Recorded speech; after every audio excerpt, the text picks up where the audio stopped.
Per altres, soc la filla del Santiago de la Pepita. Davant la proximitat de les eleccions municipals, aquests dies els partits polítics ultimen els seus programes i presenten els candidats de les seves llistes. Amb l'eslògan "Les teves idees, el nostre compromís" i davant d'un centenar de veïns, s'hi va presentar aquest dilluns la seva llista a l'Hospitalet per les properes municipals.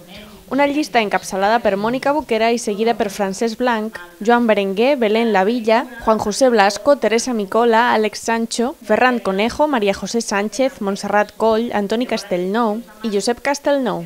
Com a reserves destaquen Jaume Benalles, Cristín Ferro, Joan Garcia i altres 7 persones. En paraules de la Mònica Boquera, una llista com el nostre municipi, divers, plural i amb gent vinguda d'arreu.